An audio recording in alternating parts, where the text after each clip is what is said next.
Hai, aku Vera, dan aku seorang mahasiswa. Aku tinggal bersama dua temanku, Ren dan Dina. Aku sudah berteman dengan Ren sejak SMP dan Dina sejak SMA. Jadi saat kami semua membahas tentang universitas, kami berencana untuk kontrak rumah bareng. Suatu malam aku berhenti belajar karena mataku mulai kabur. Jadi aku turun ke bawah, sedangkan Ren dan Dina sedang nonton Love is Blind. Aku langsung terjun ke tengah-tengah mereka. Tapi masalahnya, kami cuma punya satu sofa kecil, dan pantatku bukan pantat yang kecil. Dina merengek kalau lenganku menusuk tulang rusuknya, dan Ren mengeluh dia jadi terjepit. Malas mendengar rengekan mereka, aku mencoba bergerak. Tapi sayangnya aku nggak bisa, aku terjebak. Setelah hening sejenak, Dina tertawa. Setelah itu kami semua tertawa terbahak-bahak. Aku kira itu cukup lucu. Besoknya, Ren sedang memakai laptopnya, lalu dia menyerahkannya ke kami dan menunjukkan gambar sofa abu-abu muda yang dijual di toko barang bekas terdekat.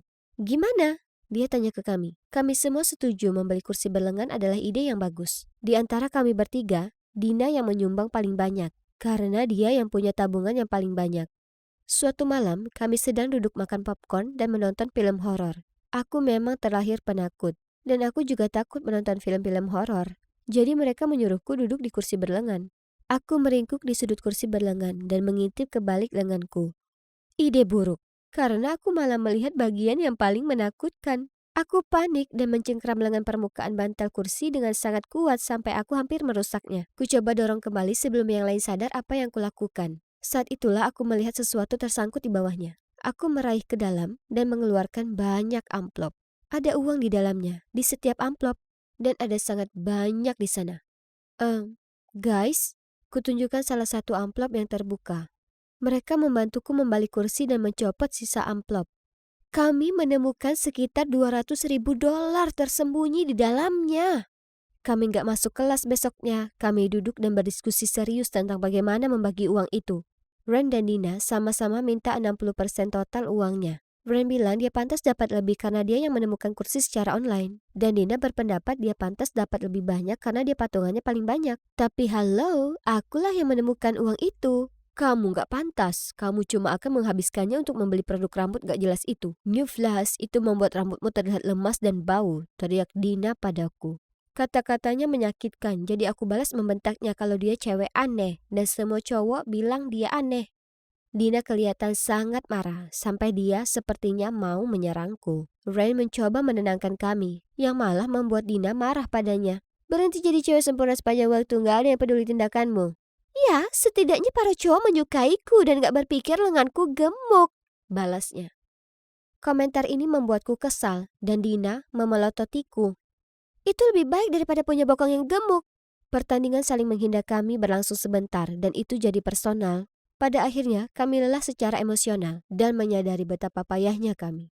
Kata-kata mereka menyakitkan. Mereka harusnya jadi dua sahabat terbaikku di seluruh dunia. Sambil menangis, kami saling meminta maaf dan berpelukan. Persahabatan kami terlalu penting untuk membiarkan sejumlah uang misterius merusaknya. Jadi kami kembalikan uang ke tempat kami membeli sofa. Kami kembali ke toko barang bekas dan nanya wanita itu dari mana asal kursi itu. Karena kami menemukan sesuatu yang penting di dalamnya. Wanita kasar itu menolak menyampaikan detail apapun kepada kami. Gak tahu lagi harus ngapain. Selanjutnya, aku mengambil sebuah amplop dan melihat ke dalam.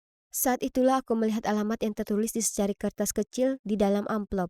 Kami pergi ke sana. Tapi dalam perjalanan, Ren menerima panggilan telepon. Seorang wanita bernama Clara mengaku sebagai orang yang menjual kursi berlengan ke toko barang bekas. Rupanya, wanita toko menelponnya dan berkata ada masalah dengan kursi itu dan telah memberikan nomor Ren seperti yang ada di catatan pembelian toko. Kami memberitahu Clara alamat yang akan kami tuju dan berkata dia bisa menemui kami di sana. Saat kami sampai, mobil lain berhenti di belakang kami. Itu Clara. Dia bilang dia nggak tahu siapa yang tinggal di rumah ini.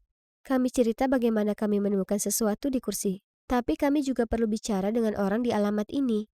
Kami berjalan ke pintu. Seorang wanita parubaya membukakan pintu untuk kami. Dan dia terlihat sangat kaget melihat Clara. Saat aku menunjukkan amplopnya dan menanyakan pertanyaan kami, dia menangis dan memberitahu kami segalanya.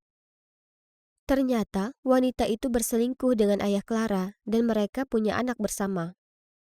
Selama 20 tahun dia mengirimkan uangnya, tapi dia selalu mengirimkan uang itu kembali padanya. Sampai beberapa bulan lalu pengiriman uangnya berhenti. Clara bilang kalau ayahnya meninggal beberapa bulan yang lalu. Dia menyukai kursi berlengan itu, jadi dia menjualnya karena terlalu menyakitkan baginya untuk menyimpannya. Dia nggak tahu tentang uang yang disembunyikan di dalamnya atau tentang rahasia saudara tirinya. Wanita itu memohon Clara untuk memaafkannya karena dia nggak bermaksud menjadi orang ketiga dan menghancurkan keluarga lain.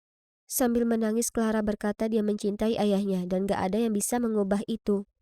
Mereka saling berpelukan dan tiba-tiba seorang cowok seusiaku lari dari rumah sambil menangis dan juga memeluk mereka. Ya Tuhan, kami belum pernah melihat pemandangan seindah ini.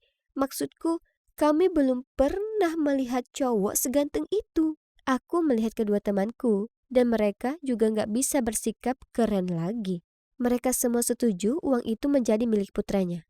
Kami bertiga masuk ke dalam mobil dan duduk diam cukup lama. Sejujurnya aku nggak tahu kenapa aku diam. Aku cuma melihat dua temanku terlihat bodoh dan serius.